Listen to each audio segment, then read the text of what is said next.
Hello, everyone. This was a request a while ago for waking up, not necessarily insomnia, it is, but it's falling asleep, but then waking up and then going back to sleep or being able to go back to sleep. So I know a lot about this intimately. I spent a lot of time not sleeping. I spent lots of time on my couch, waking, like I would always fall asleep. Always fall asleep. Hey, Barbara. Hey, Heidi. I would always fall asleep, but then I would wake up, and my bewitching hours were like 2 and 3. So, a couple things I want to share about that. It took me a long, I mean, I used to sleep through the night, and like a train could blow through the room, and I would not wake up. I am back to that a little bit, but when I was younger, it was like my deal. It was like people, I can't believe you didn't wake up. Sometimes my husband will still say that to me, like, I can't believe you didn't wake up, but I've, I would say my sleep patterns got kind of rough. It was probably 7 years of that. And once I did a detox, which I've still kind of edited my diet and things like that. And that's very much helped. I will tell you, I do take a sleep aid. I take a homeopathic sleep aid. And I don't take it all the time, but I take it fairly regularly. And it's helped me immensely. Again, it's homeopathic. So I would say do what's right for you. And I notice I would just pass out, but then I would wake up and like, like that. But I know and I used to take the same sleep aid. Didn't do a thing for me. Didn't do a thing for me. So something's changed where now it's helped. So I got in touch with a long time ago that I would wake up in the middle of the night. I don't do that at all now. I used to get up and clean. And I remember this was years ago when my daughter was really young. And I was a single mom at the time. And I was like, this feels abusive. Like I would get up and I would clean. And I realized my dad used to wake us up in the middle of the night on school nights, kind of rip the covers off of us and have us get upstairs and get up and go downstairs and do the dishes because him and my mom were fighting. When I connected the dots on that, it helped me tremendously to make that connection, and then I was able to go back to sleep. But I would tell you, in the last few years, I definitely think. I mean, I've had tests done that show there's hormonal reasons that it's happened, and beyond that. My ruminating thoughts. So just that in itself. So what I learned to do was start embracing not sleeping. I mean, embracing that I would wake up in the night and in the middle of the night, and I would just surrender to it. And that's been huge for me, to surrender to it, to not resist it. Because if we try to get back to sleep, that sucks, because then we're just pressurizing ourselves. And that's not going to help us fall back to sleep. So as I noticed, it actually became this delightful period of time for me in the middle of the night where I could just like meditate or listen to something that I really liked. And it just became this blessing of quietness in my home when no one else was up. And I would curl up often with my cat Grace, who would always snuggle with me. I'd go out to the couch. And my couch is pretty darn comfortable, not as comfortable as my bed, but I still go out there at times. And then I just listen to something and I immediately fall back to sleep. So I use it now as a time to meditate, but more often than not now I sleep through the night. And I think it's an adjustment in my diet and my stress level and all that. So I just wanted to share that too before we tap. So what I would say is take the trying to fall back to sleep out of the picture, because that never worked for me. Again, it just created more pressure. So karate chop, even though I wake up in the night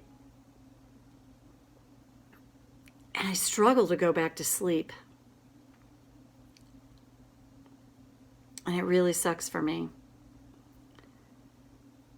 I choose to honor this truth right now. Even though I can put a ton of pressure on myself, I wake up and I'm frustrated, upset, maybe even scared. I don't think I'm going to fall back to sleep. And that's just pressure. I choose to honor this truth right now. Even though I want to have more ease with this, waking up in the middle of the night, what if I could see it differently? Even just a little bit now. Waking up in the middle of the night, it really sucks for me. And that's part of the problem. Is I have a lot of momentum going now about this sucking. So what if it's possible I could see this another way? What if I could find the blessing in this? Even if I have to get up in the morning. What if it could be quiet time for me? And even if I don't fall back to sleep, what if it could be time to just rest, to meditate, connect with a power greater than myself?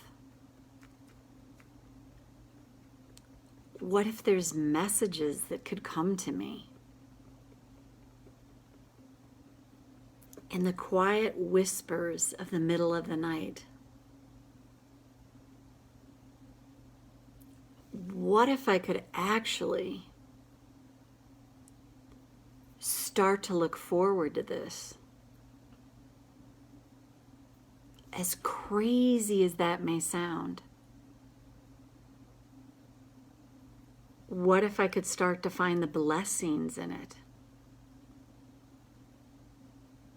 Because pressurizing myself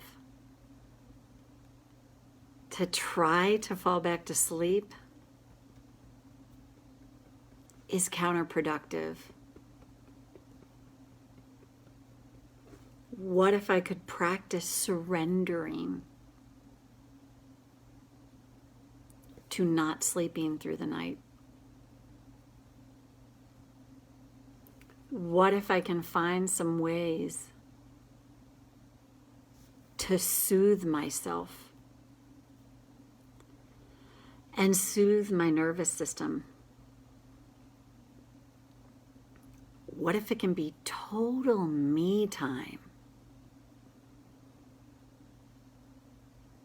with a great meditation or connection to spirit? And what if by doing that, the space opens for me to fall back to sleep in the right time, in the right way? And what if that's amazing? Surrendering to the awakeness and seeing how that shifts it, and understanding it's a practice.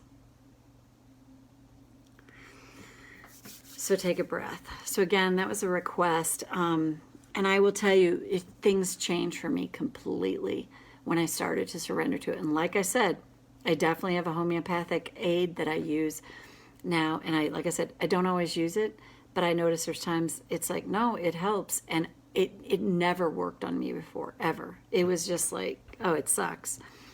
And I don't personally think there's anything wrong with that, as long as, it makes sense. And it was recommended to me by my functional medical person. They're like, yeah, it's good. And then, like, it was last week I had a night, and I will tell you, I woke up, and I woke up a couple times due to dogs barking. And I definitely woke up feeling frustrated because I had to be somewhere early the next day. and I was pretty frustrated about it. And I was like, there it is, Marty, you're frustrated. So when I just let go of the frustration and started to surrender to, hey, this is what, it doesn't matter, it's going to be okay.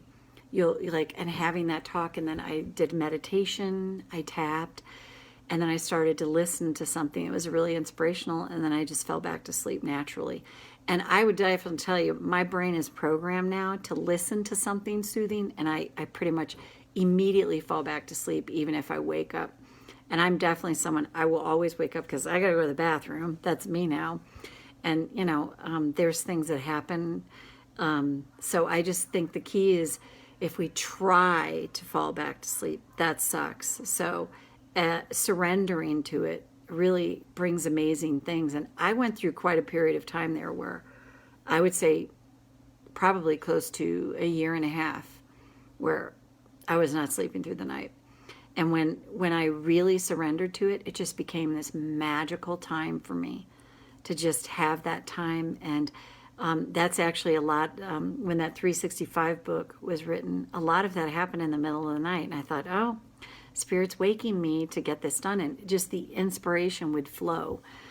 So just seeing it in a new way can really change that. So Sandra, great to see you here. Heidi, Barbara, hope you found this helpful. And this will be posted on YouTube as well. So it was a request that came a long time ago, and I'm finally getting to it. And I'll see you back here tomorrow for day 20 of the 21, which I think will probably go a little longer than that. Bye for now. Have a great night, ladies. And sleep well. Or enjoy and surrender to the me time.